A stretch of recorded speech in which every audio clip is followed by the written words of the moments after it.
Ambassador Jacob Miller stood in the Grand Hall of the Galactic Council, watching alien delegates from dozens of worlds take their seats.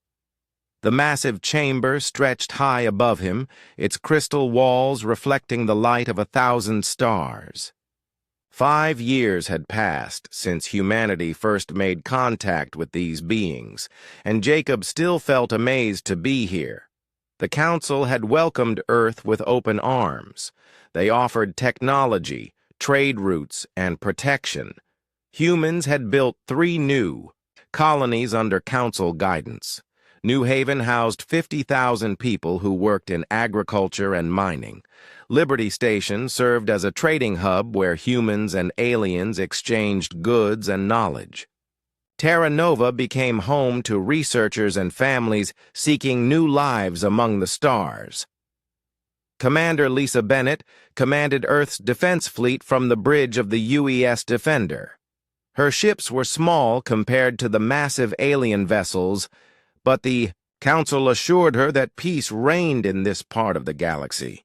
Captain Ryan Walsh served as her second-in-command, a man who believed deeply in the alliance between humanity and their new alien friends. Dr. Elena Rodriguez worked in the xenobiology labs on Liberty Station. She studied alien life forms and helped humans understand their new neighbors. The work fascinated her, though she sometimes noticed strange patterns in the data that made her uncomfortable. The aliens seemed to know more about human biology than they should have. The morning of the betrayal started like any other. Jacob prepared for another routine council session where they would discuss trade agreements and colony expansions. Lisa ran patrol missions through the human sectors, her ships checking on merchant vessels and monitoring communications. Ryan reviewed defense protocols that seemed unnecessary in such peaceful space. Elena continued her research, unaware that her latest discoveries would soon become matters of life and death. The first sign of trouble came during the council session. Supreme Chancellor Veltar of the Etherian Collective called for an emergency assembly. The alien delegates filed in with expressions Jacob had never seen before. Where once they showed friendship and cooperation, now he saw cold calculation and barely hidden contempt. "The experiment is complete," Veltar announced to the chamber. His voice carried clearly through the translation devices that allowed different species to communicate. "We have learned everything we need to know about the human species." Jacob felt confusion wash over him. "What experiment? We came here in peace, seeking friendship and cooperation with your worlds." Admiral Korthek of the Zalani Empire stood from his seat. His reptilian features showed no emotion as he spoke. "Friendship was never the goal, human.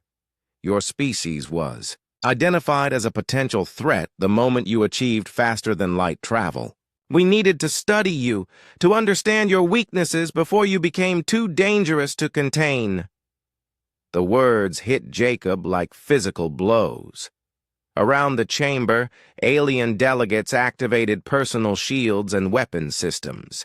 Security forces moved to block all exits. Jacob realized with growing horror that he was trapped in a room full of enemies who had been planning this moment for years. "Your military tactics are predictable," General Vassahelm added. "Your technology is inferior to ours. Your psychology has been mapped and cataloged. Most importantly, we have identified the locations of all your colonies and defense installations." Elena was working in her lab when the first attack began. Emergency alarms screamed through Liberty Station as unknown ships dropped out of hyperspace. She ran to the observation deck and saw alien warships surrounding the station. These were not the peaceful vessels she knew from trade missions. These ships bristled with weapons and bore the markings of species she had considered friends. The attack came without warning and without mercy. Energy beams lanced out from the alien ships, striking the station's defenses. Explosions rocked the structure as shields failed and hull sections vaporized. Elena watched in horror as escape pods launched from various sections only to be targeted and destroyed by the attacking fleet. Lisa received the distress signals from all 3 human colonies at the same time. Her small fleet was scattered across the sector on routine patrols, making coordinated defense impossible. She ordered all ships to converge on New Haven, the largest and most vulnerable colony. Ryan pushed his engines beyond safe limits, racing toward the colony as reports flooded in. The Council forces had positioned ships at every major hyperspace route. Human vessels trying to escape found themselves caught in carefully planned ambushes. Ship after ship went silent as the attacks continued. New Haven died first. The colony's 50,000 inhabitants had no warning before the bombardment began. Orbital platforms that humans had built with Council assistance turned their weapons downward. Cities that had taken years to construct vanished in minutes under concentrated fire. The agricultural domes that fed the outer worlds cracked and burned. The mining facilities that produced rare metals for trade collapsed into smoking craters. Lisa arrived at New Haven with her remaining ships to find only debris and radiation. The beautiful world that had been humanity's first successful colony beyond Earth was now a poisoned wasteland. Scanner readings showed no life signs, no survivors, no escape pods, no hope. Elena managed to reach an escape pod as Liberty Station broke apart around her. The trading hub that had symbolized cooperation between species became a twisted wreck of metal and flame. As her pod drifted away from the destruction, she intercepted communications between the attacking ships. The aliens spoke openly about their plans, no longer bothering to hide their intentions. Phase 1 is complete, came a transmission from Admiral Korthek. Human colonial infrastructure has been eliminated. Proceed to Phase 2. Hunt down all survivors and eliminate them. Leave no witnesses to carry warnings back to Earth. Jacob found himself dragged before the assembled Council delegates. His diplomatic immunity meant nothing now. Veltar looked down at him with the cold satisfaction of a predator who had finally revealed its true nature. Your species believed they could join our ranks as equals, the Chancellor said. This was never possible. Humans reproduce too quickly. You adapt too fast. You question authority and resist control. Left unchecked, you would have challenged our rule within a generation. We came in peace, Jacob protested. We offered friendship and cooperation. We shared our knowledge and resources freely. And in doing so, you revealed your weaknesses, Admiral Korthek replied. We know your ship designs, your weapons capabilities, your communication codes. We have maps of your trade routes and colony layouts. We understand your psychology and can predict your reactions. You gave us everything we needed to destroy you. Ryan gathered the surviving human ships in a hidden asteroid field. Only 12 vessels remained from a fleet of 40. Most carried civilian refugees from the destroyed colonies. Fuel was running low, and supplies would last maybe 2 weeks. They had no safe harbor and no allies to call upon. The worst news came from the long-range sensors. The Council had issued a galaxy-wide bounty on human beings. Every species that had once traded peacefully with Earth now hunted human survivors for reward. The Cathara bounty hunters were already mobilizing their fleets. Other species announced their intention to claim the substantial prizes offered for human capture or elimination. Elena's escape pod was picked up by Ryan's ship. She brought with her the intercepted communications and the horrible truth about the Council's long-term plans. The aliens had never intended peace. They had used the Alliance to study humanity like specimens in a laboratory. Every piece of technology, shared, every cultural exchange, every act of friendship had been part of a careful plan to identify and eliminate a potential threat. Jacob's execution was broadcast throughout the galaxy. The Council made him confess to crimes against galactic peace before ending his life. They called him a war criminal and blamed humanity for aggressive expansion. The lies came easily to beings who had planned genocide while speaking words of friendship. Lisa looked at her remaining people and made a decision that would echo through the galaxy. They could not fight the Council's fleets in open battle. They could not hide forever in the empty spaces between stars, but they could survive, and they could remember. Humanity would learn from this betrayal. They would adapt and evolve and become something their enemies never expected.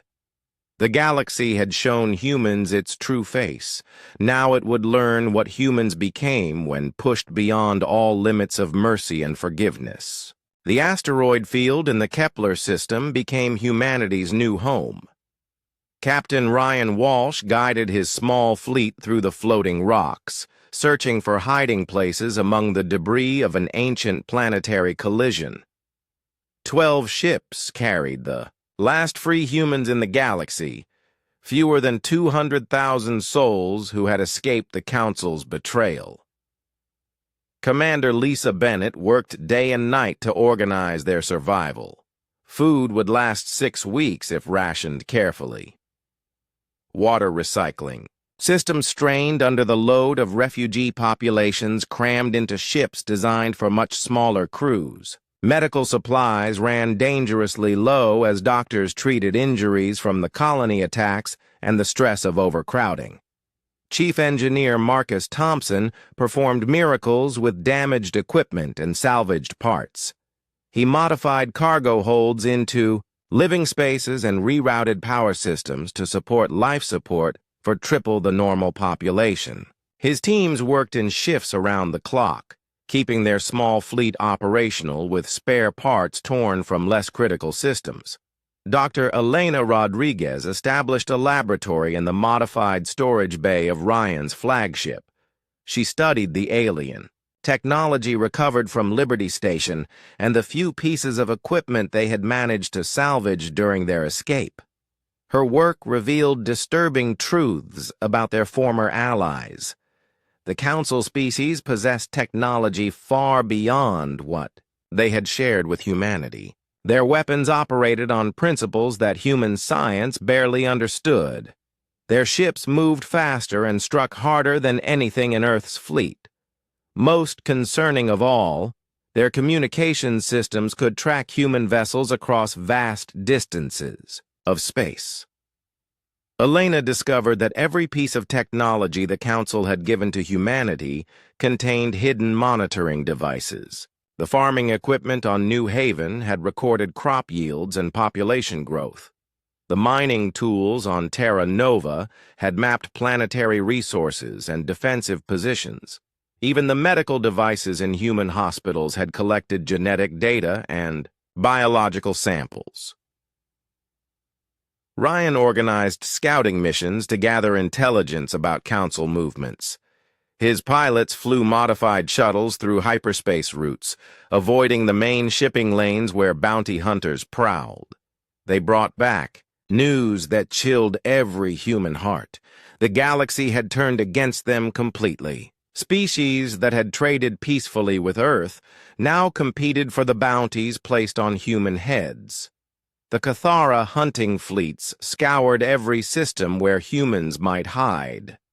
The Valdorian merchants who had once welcomed human goods now offered their services to help track down human survivors.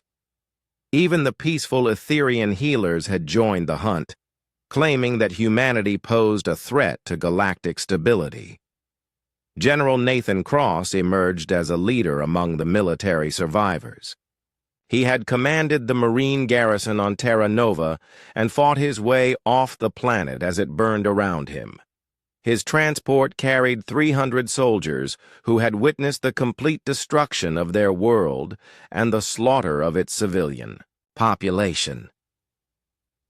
Cross spoke to the assembled survivors in the cramped hold of the largest transport ship. His words were harsh but honest. The humans who had believed in peace and cooperation were dead. The galaxy had shown its true nature, and survival required embracing harsh realities. "We are not refugees seeking shelter," Cross told them. "We are not victims begging for mercy. We are the survivors of an attempted genocide, and we will not forget what was done to us." The Council made one critical error in their planning. They left some of us alive. Lisa found herself agreeing with Cross more each day. Traditional military thinking had failed to protect the colonies. Following established rules of engagement had led to massacre and exile. If humanity wanted to survive, they needed to become something new and dangerous. The breakthrough came when Elena detected an unusual energy signature in the outer edge of the asteroid field. Long-range scans revealed a derelict ship of unknown design drifting among the rocks like a ghost from the distant past. The vessel showed no signs of life, but its hull appeared intact despite what looked like millions of years of cosmic radiation exposure. Ryan led a boarding party to investigate the mysterious ship. They found corridors filled with ancient machinery and chambers that had once housed beings similar in size to humans. The technology was unlike anything in Council databases, operating on principles that seemed almost magical in their sophistication. Elena studied the ship's computer systems and made an incredible discovery. The vessel belonged to a species called the Void Walkers, who had challenged the Galactic Council eons ago. These beings had possessed technology that made Council weapons look primitive by comparison. They had fought a war that lasted centuries before finally being defeated and erased from galactic history. The ship's databanks contained technical specifications for weapons and defenses beyond human understanding. There were designs for ships that could phase in and out of normal space, making them nearly impossible to target. Energy weapons that could penetrate any known shielding. Most intriguingly, there were blueprints for neural interface systems that would allow direct mental control of advanced technology. Marcus worked with Elena to understand the alien systems. The Void Walker technology was designed to interface with biological neural networks, essentially turning operators into living components of their machines. The process was dangerous and irreversible, but it offered capabilities that no Council species possessed. The first volunteers for the neural interface experiments were Marines from Cross's unit. These men and women had lost everything to Council betrayal and wanted revenge more than safety. Elena warned them about the risks, but they accepted the dangers without hesitation. The early experiments were brutal. Some volunteers died as their nervous systems rejected the alien technology. Others survived but suffered permanent changes to their brain chemistry and personality. However, a few adapted successfully, gaining abilities that seemed almost supernatural. Ryan underwent the procedure himself, reasoning that his role as fleet commander required him to understand the new technology completely. The process left him changed in ways he could not have imagined. He could feel the ship's systems as extensions of his own body. Navigation became intuitive rather than calculated. Weapons targeting operated at the speed of thought. Lisa coordinated the fleet's transformation, using intelligence gathered from successful raids on Council supply lines. Human ships began to incorporate Void Walker technology, becoming faster and deadlier with each modification. The refugees learned to operate in complete silence, striking without warning and vanishing before their enemies could respond.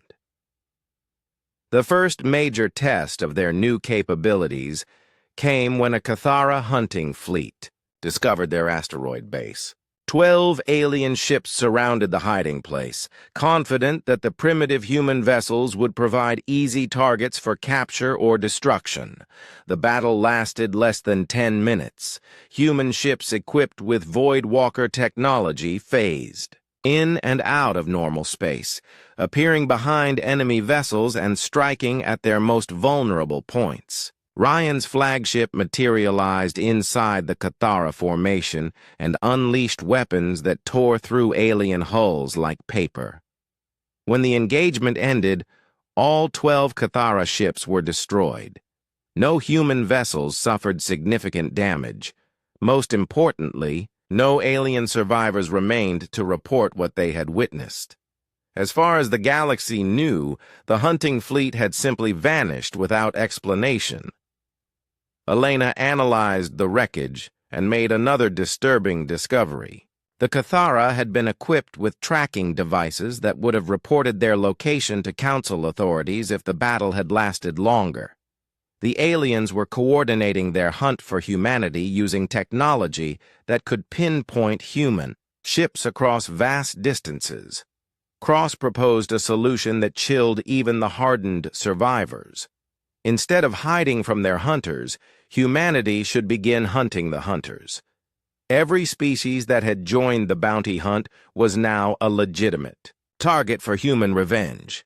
The galaxy wanted to see humans as dangerous predators. Cross suggested they fulfill that expectation completely.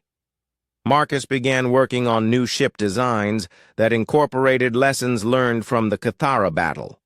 The Void Walker technology allowed for vessels that could operate independently for months at a time, striking at targets throughout Council space before returning to hidden bases. These ships would carry small crews of enhanced humans capable of devastating much larger enemy forces.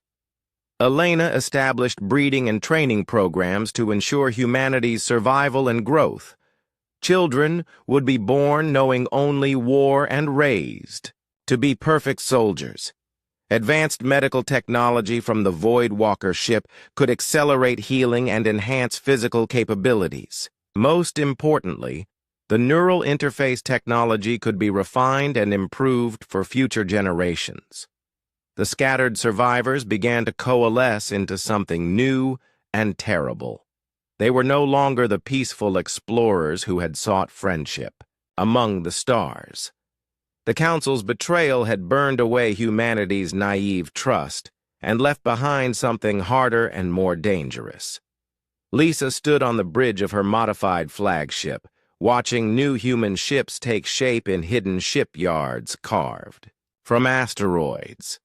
In 5 years, they had grown from desperate refugees to the beginning of something that would make the galaxy tremble. 5 years of exile had transformed humanity beyond recognition.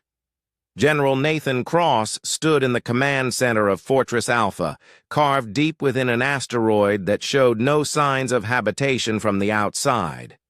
Around him, displays showed the locations of 50 hidden bases scattered throughout the outer rim, each one a center of human military power that the Council never suspected existed. The scattered refugees had become the Terran Resistance, a name that struck fear into aliens, who whispered about ghost ships and impossible attacks. Cross wore the scars of neural interface surgery on his temples, marks that every human leader now bore. The procedures had evolved far beyond the crude experiments of their early exile. Captain Ryan Walsh commanded a fleet that bore no resemblance to the peaceful vessels that once protected human colonies. His ships were sleek predators built from Void Walker technology and human innovation. They moved through space like living shadows, phasing in and out of normal dimensions to strike targets that believed themselves safe behind the strongest defenses. The UES Vengeance served as Ryan's flagship, a vessel that could have destroyed the entire original human fleet without sustaining damage. Its hull was black as space itself, designed to absorb sensor readings and remain invisible until the moment of attack. Neural interfaces allowed Ryan to control the ship as if it were an extension of his own body, making combat decisions at the speed of thought.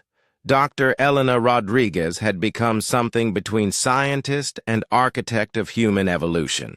Her laboratories in the deep asteroid bases produced weapons and enhancements that pushed the boundaries of biological possibility. Human soldiers now possessed reflexes beyond natural limits and could interface directly with their equipment in ways that made them nearly unstoppable in combat. The children born during exile knew no other life than preparation for war. They learned to use weapons before they could properly walk. Their education focused on alien psychology, military tactics, and the technical skills needed to operate the increasingly sophisticated technology that humanity developed in secret. Commander. Lisa Bennett now held the title of Fleet Admiral, commanding thousands of ships from dozens of hidden bases. Her strategic genius had turned a desperate group of refugees into a military force that operated throughout Council space without detection. The aliens hunted for human bases, while human ships struck at targets across 100 systems. The transformation went deeper than technology and training. Humanity had embraced psychological warfare as a primary weapon. They studied each alien species extensively, learning to exploit every fear and weakness.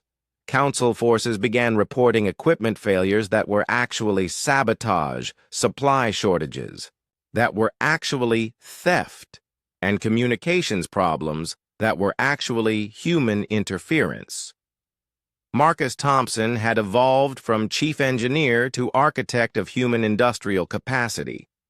The hidden bases contained manufacturing facilities that produced ships, weapons, and equipment at rates that would have impressed pre-war Earth. Automated systems built and maintained the growing fleet, while human workers focused on innovation and improvement.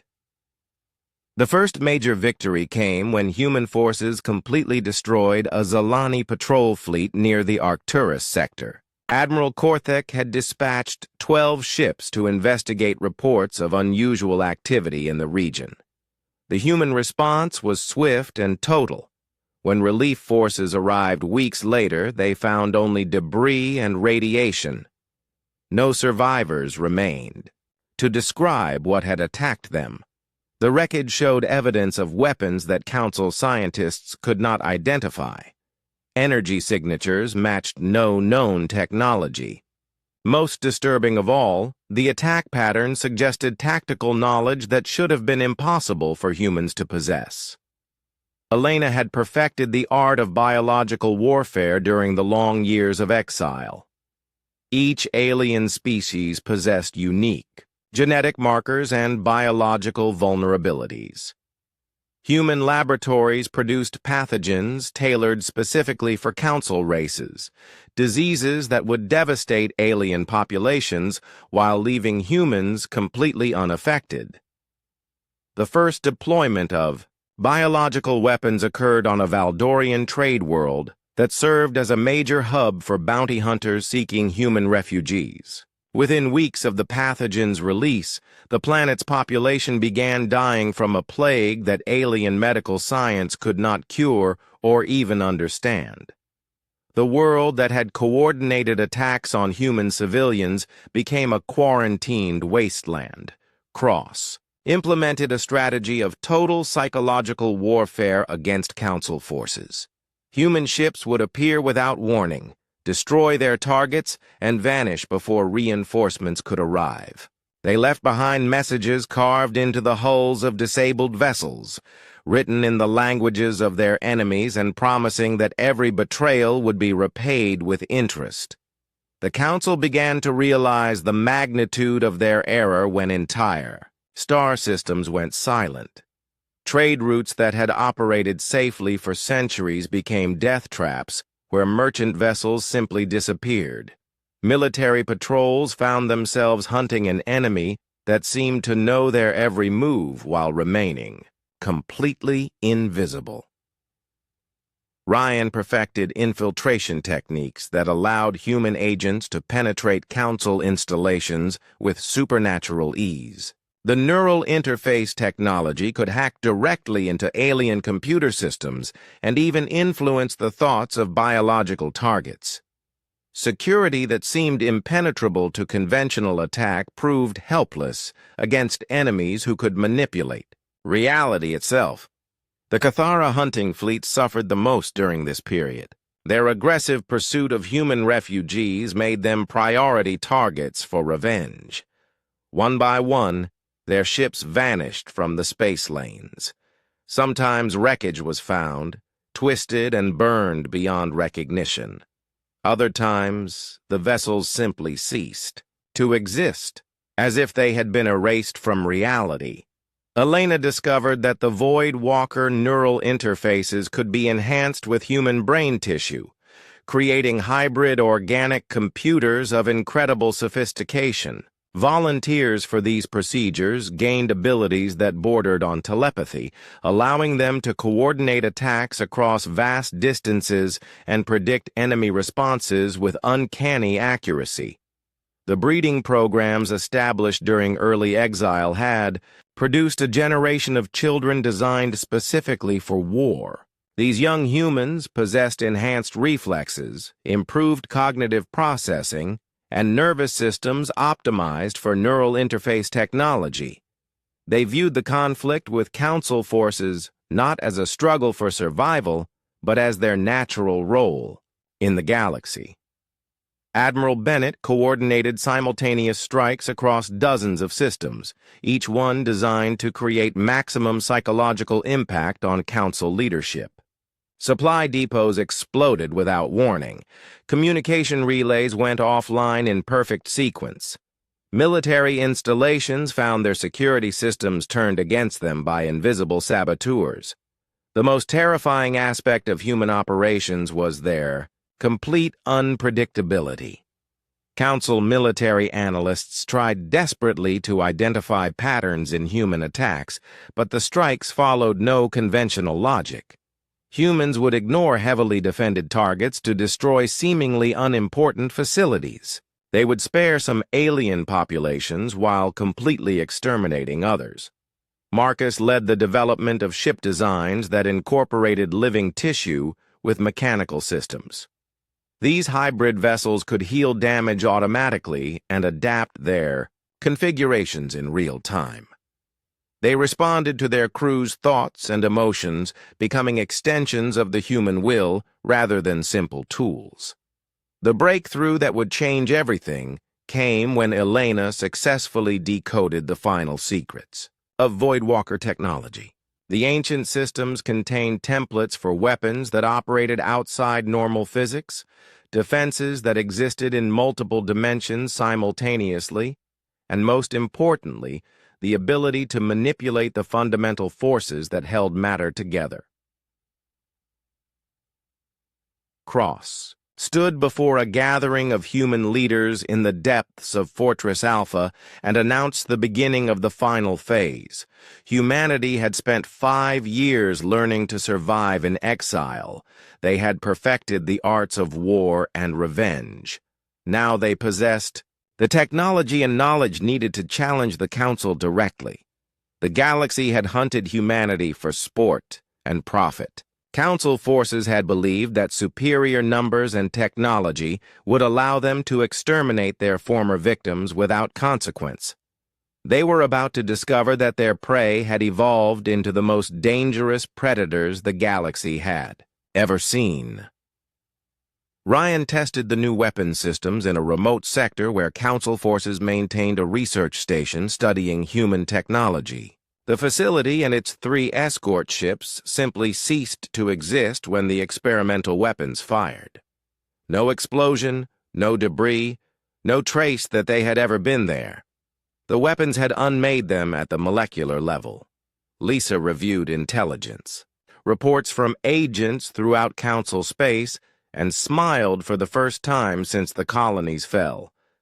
Panic was spreading through alien governments as the scope of human capabilities became clear. Military leaders who had once competed for bounties on human heads now argued for negotiations and ceasefires. The children of exile prepared for their first combat missions with the calm confidence of apex predators. They had been raised knowing that the galaxy owed humanity a debt of blood and pain. Soon they would begin collecting payment, and their enemies would learn why humans had. The Galactic Council chamber echoed with arguments and accusations as reports flooded in from across their territory. Supreme Chancellor Veltar stared at the displays showing red zones where entire star systems had gone dark.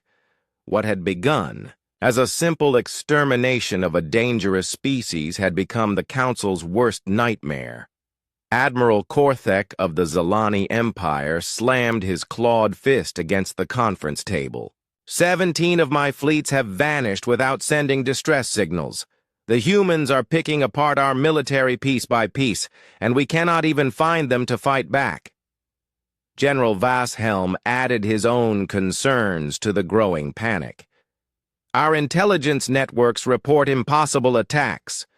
Human ships appear inside our most secure facilities, destroy everything, and vanish before our defenses can respond. They possess technology that violates the fundamental laws of physics. Fleet Admiral Lisa Bennett watched the Council's emergency session through intercepted communications, smiling coldly as their former enemies finally began to understand the situation. From her command center aboard the UES Nemesis, she coordinated attacks across 60 systems simultaneously, each strike calculated for maximum psychological impact. Captain Ryan Walsh led the assault on Valdoria Prime, the homeworld of the species that had first placed bounties on human civilians. His ships materialized from hyperspace in perfect formation, their black hulls invisible against the star field until weapons began firing. The planetary defense grid lasted exactly 37 seconds before human technology tore it apart. The orbital stations that had once coordinated hunts for human refugees became funeral pyres lighting up the planet's sky. Ryan's enhanced pilots moved through their targets like ghosts, their neural interfaces allowing them to control ships and weapons with supernatural precision. Buildings that had housed bounty hunting operations collapsed into smoking ruins. Dr. Elena Rodriguez had perfected biological weapons beyond anything the Council could imagine. The plague released on Valdoria Prime targeted specific genetic markers found only in that species. Within hours of the assault, the planet's population began dying from a disease that ate through their nervous systems while leaving all other forms of life completely unharmed. The Cathara suffered the most systematic destruction during this phase of human revenge. These reptilian hunters had taken particular pleasure in tracking down human children for the bounties offered by the Council. Now they found themselves the targets of a species that had learned to hunt with perfect efficiency. Cathara ships began disappearing from the space lanes in groups. Sometimes human vessels would decloak long enough to broadcast messages before destroying their targets. The transmissions showed recordings of human colonies burning, followed by simple statements promising that every death would be repaid with interest. General Nathan Cross, now calling himself Executor of Terra, had transformed human military doctrine into something that Council strategists could not comprehend. Where alien forces followed predictable patterns based on conventional wisdom, humans embraced chaos and unpredictability as weapons. Human strikes followed no logical sequence that enemy analysts could decode. They would ignore heavily defended military targets to destroy civilian infrastructure that supported bounty hunting operations. They would spare some planets entirely while reducing others to radioactive wastelands.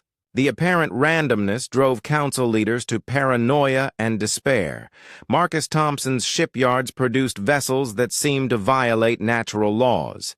The new human fleet incorporated Void Walker technology with innovations that even the ancient race had never imagined. Ships could exist in multiple dimensions simultaneously, making them nearly impossible to target or destroy. The breakthrough in weapon technology came when Elena successfully merged human neural tissue with Void Walker quantum processors. The resulting hybrid systems could manipulate matter at the subatomic level, essentially allowing humans to rewrite the laws of physics in localized areas. Energy became solid, space became liquid, and time itself could be bent to human will.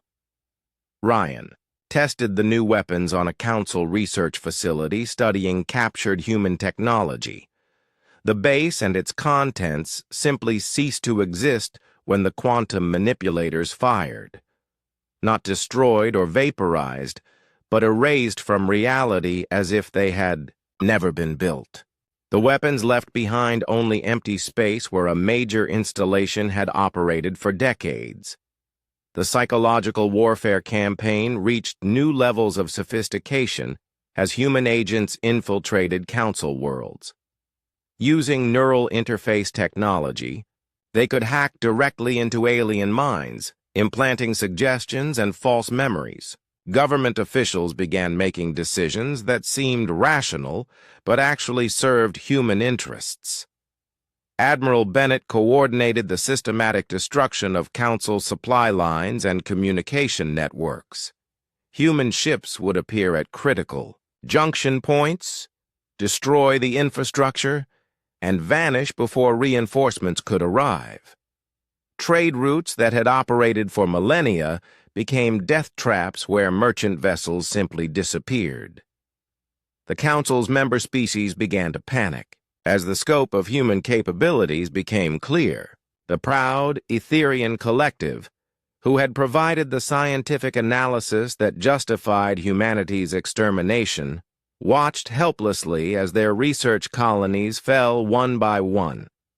Their greatest minds died screaming as human plagues consumed their nervous systems. Elena had developed biological weapons specifically tailored to each council race. The Etherian healers, who had joined the bounty hunts, died from diseases that turned their own regenerative abilities against them. The silicon-based crystalline confederacy found their mineral structures dissolving as human pathogens consumed the bonds that held their bodies together.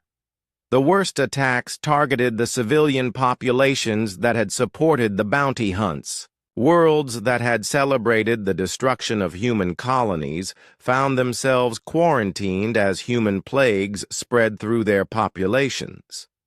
Medical science proved helpless against diseases designed by beings who understood alien biology better than the aliens themselves. Cross authorized the use of reality-warping weapons against major council strongholds. These devices could alter the fundamental properties of matter within their area of effect. Planets found their gravity reversed, causing surface features to fall into space.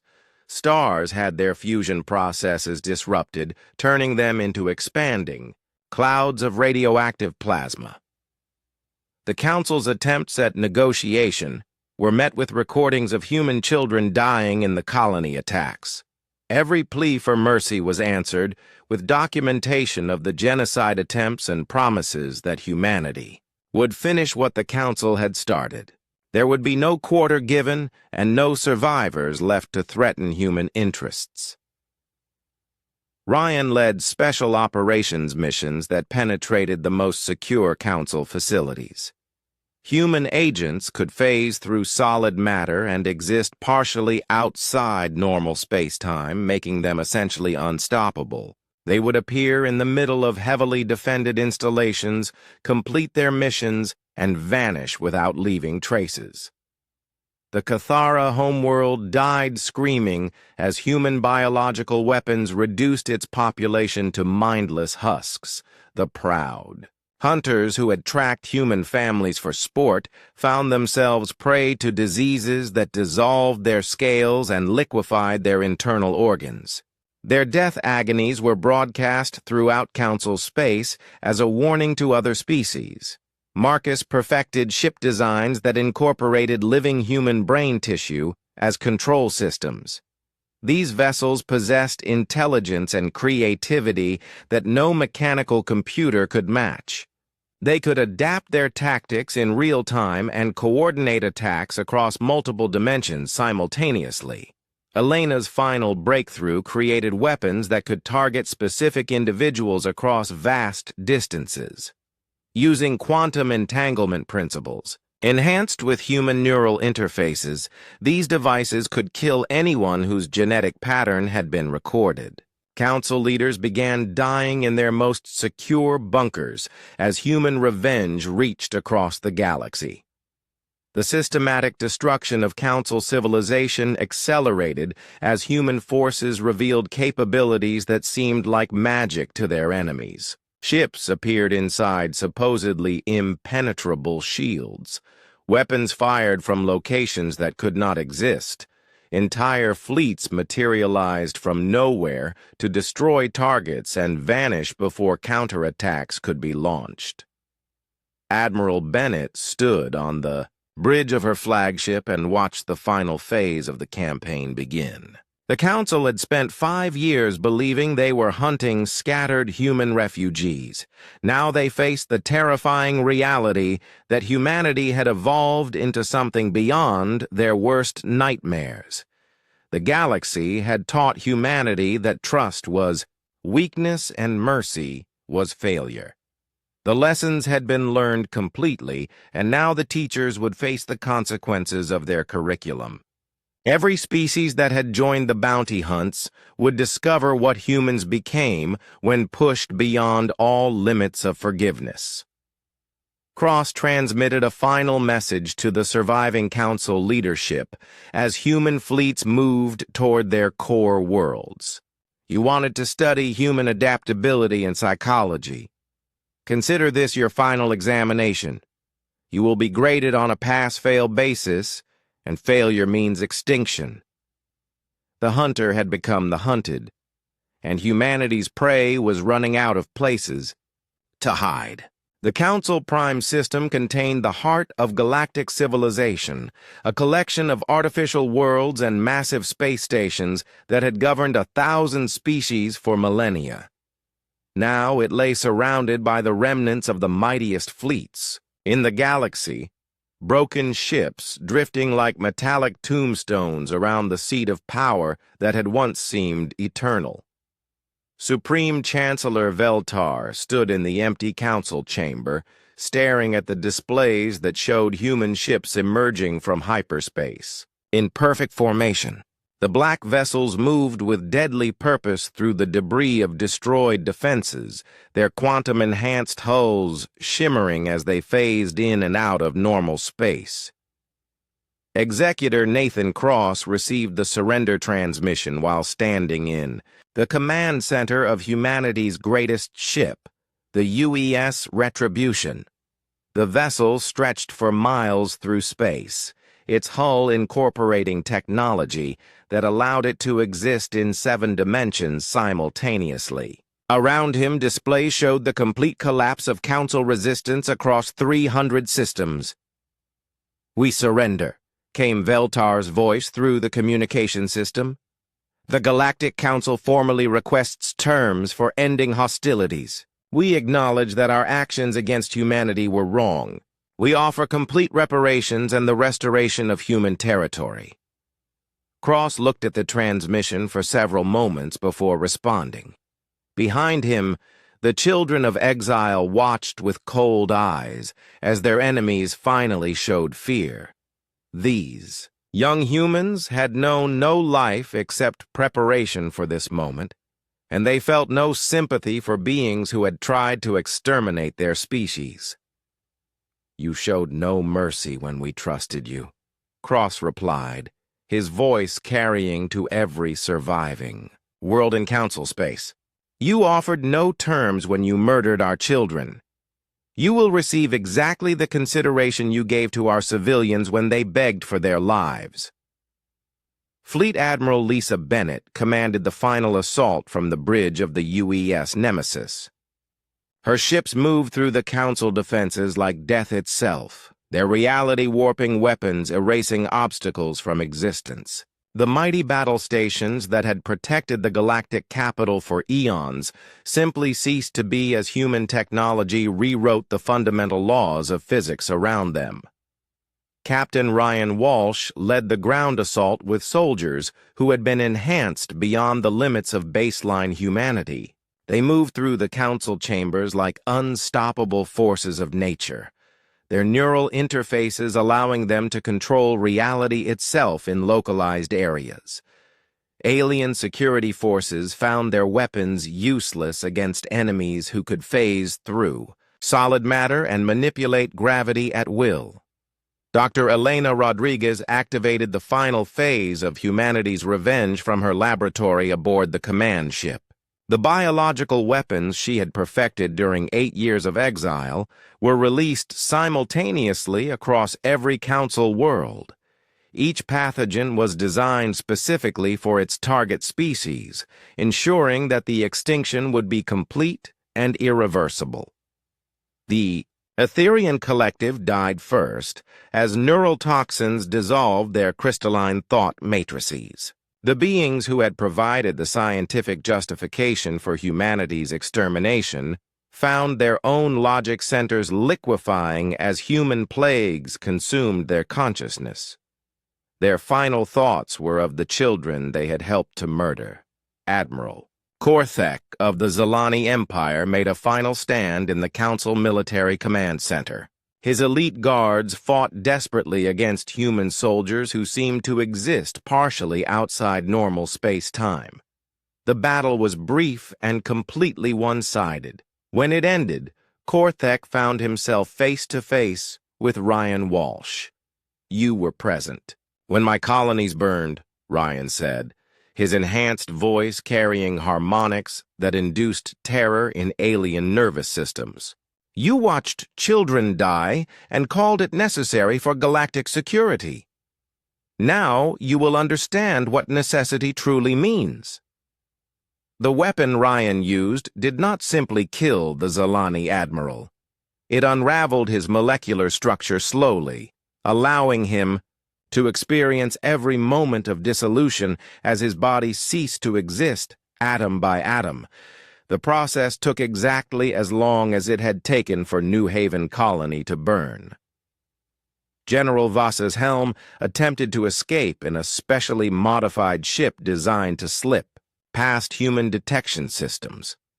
He made it exactly 17 seconds into hyperspace before human interceptors materialized around his vessel.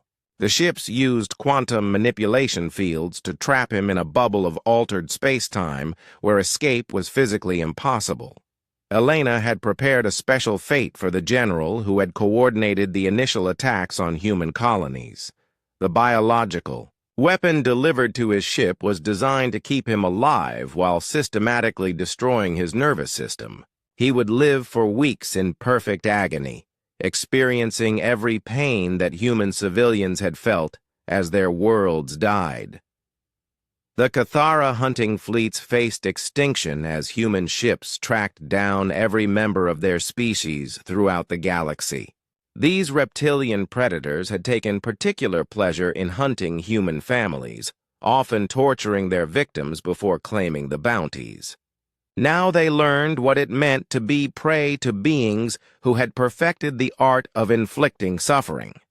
Marcus Thompson supervised the deployment of reality-anchoring devices throughout Council space. These massive machines would prevent any surviving aliens from using faster-than-light travel or advanced communications. The remnants of Council civilization would be trapped in their home systems, helpless to coordinate resistance or escape human justice. The Etherian healers who had joined the bounty hunts discovered that their regenerative abilities became curses when exposed to human biological weapons. The pathogens forced their bodies to heal incorrectly, creating tumorous growths that consumed their life force while keeping them conscious and aware of their transformation into living cancers. Cross walked through the council chambers where humanity had first been betrayed 8 years earlier. The alien delegates who had once voted for human extinction now cowered before soldiers whose very presence warped reality around them. He stopped before Veltar's throne and looked down at the being who had orchestrated genocide. "You told me that humans were too dangerous to be allowed among civilized species," Cross said. "You were absolutely correct. The mistake you made was failing to complete your extermination attempt. Now you will face the consequences of leaving survivors, who remember everything." The final weapon Elena had developed was reserved for the council leadership. It did not kill immediately, but instead trapped its victims in a quantum loop where they would experience their moment of death repeatedly for eternity. Each council leader would relive their execution countless times while remaining conscious and aware of their infinite suffering. Ryan coordinated the systematic destruction of every monument, artwork, and historical record that celebrated council civilization. Human ships used quantum erasure fields to remove all traces of the cultures that had attempted genocide. Future generations would find no evidence that these species had ever existed. The few alien populations that survived the initial plague releases found themselves facing a different fate. Elena's final biological weapons did not kill, but instead rewrote their genetic codes to remove aggressive tendencies and independent thought. These species would exist as docile servants to humanity, their cultures and histories erased along with their capacity for violence. Admiral Bennett watched from orbit as the last council strongholds fell to human assault forces. The mighty civilizations that had ruled the galaxy for millennia were reduced to radioactive ruins in a matter of hours. The weapons humanity deployed operated beyond conventional physics, making resistance not just futile, but literally impossible. The children of exile took their first steps onto worlds that had once belonged to their enemies. These young humans felt no triumph or satisfaction, only the cold completion of a task that had defined their entire existence. They had been raised to be instruments of revenge, and they had fulfilled their purpose with perfect efficiency. Elena released the final phase of the biological warfare campaign as human forces secured the last council territories. The pathogens would continue to spread and evolve for centuries, ensuring that any alien DNA that survived would be gradually transformed into something useful to humanity. The galaxy would be cleansed of all traces of the species that had betrayed human trust. Cross stood in the ruins of the council chamber and broadcast humanity's final message to any aliens who might still be listening. The Galactic Council begged for mercy when they realized their mistake. They offered reparations and negotiations when their fleets were destroyed. They promised peace when their worlds began to burn. We considered their pleas carefully before deciding that extinct species have no need for mercy. Marcus activated the reality anchors that would reshape space-time throughout the galaxy. These devices would prevent any form of faster-than-light travel except by ships equipped with human authorization codes. The scattered remnants of alien civilization would remain forever isolated, unable to coordinate resistance or threaten human interests. The systematic extermination took 3 months to complete. When it ended, humanity stood alone in a galaxy that had been cleansed of all threats to their survival and expansion. The species that had once hunted human children for sport existed only as genetic templates in research laboratories, preserved for study and experimentation.